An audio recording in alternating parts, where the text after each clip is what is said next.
Hey guys, welcome to my YouTube channel IIT media. আমরা দেখব কিভাবে ওয়াইফাই হাইড করে গোপনীয়তা বজায় রেখে চালানো যায়। আমরা প্রথমেই চলে যাব গুগলে। তার জন্য প্রয়োজন হবে আমাদের ল্যাপটপ, কম্পিউটার অথবা হাতে থাকা স্মার্টফোন। তো আমরা গুগলে যে সার্চ করব টেন্ডা রাউটারের যে কোড সেইটা। তো আমরা সার্চ করি 012.168.0.1। দেখুন আমার কিন্তু কোডগুলো আগের থেকেই এখানে সার্চ করার সময় আসছিল, কারণ আমি এর আগেও অনেকবার সার্চ করছি। তো এখন আমরা ইন্টারফেস করি। দেখুন এখানে চলে আসছে টেন্ডা রাউটারের লগইন অ্যাডমিন। তো এখানে ক্লিক করি। ক্লিক করার পর দেখুন এখানে চলে আসছে লগইন অ্যান্ড অ্যাডমিন। তো আমরা যেহেতু আমাদের অ্যাডমিন আসেই, তাও আমরা আর অ্যাডমিন করব না, আমরা লগ ইন করবো। আবার লগ ইন।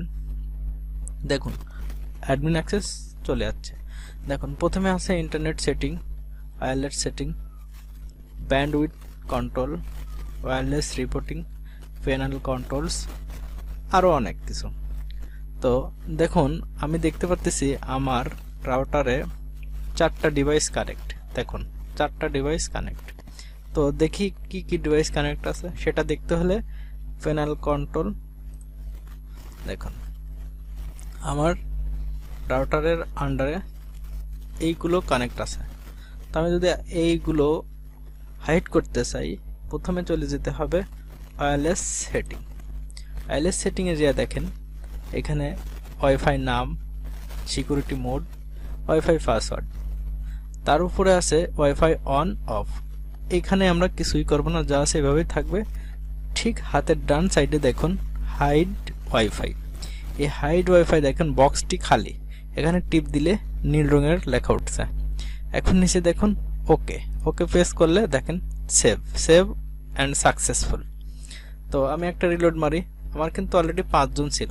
দেখুন আমার কিন্তু এখন 1 জন হয়ে গেছে, শুধু আমিই চালাচ্ছি। আমার ওয়াইফাইয়ে 5 জন ছিল, হাইড করার পর আমি 1 জন। তো এইভাবে আপনার সিকিউরিটির জন্য আপনি ওয়াইফাই হাইড করে একাকী চালাতে পারবেন। হাইড অফ করতে হয় তাহলে আমাকে আবার যেতে হবে ওয়্যারলেস সেটিং। ওয়্যারলেস সেটিংয়ে দেখেন হাইড করা ছিল, আমি এখন এটা ডিলিট করে দেবো। তাই হাইডে দেখুন আবার ক্লিক করলাম, দেখুন আগের মতন হয়ে গেছে কিন্তু। তো এরপর ওকে, সাকসেসফুল। তো আবার রিলোড মারি। কিছুক্ষণ পরে দেখা যাবে যে 5 জন ছিল ওই 5 জনই আবার চলে আসবে। হ্যাঁ বন্ধুরা, আমার ভিডিওটি যদি এতটুকু তোমাদের ভালো লাগে তাহলে অবশ্যই চ্যানেলটি সাবস্ক্রাইব করবেন, লাইক অ্যান্ড শেয়ার করে সবাইকে জানিয়ে দিবেন।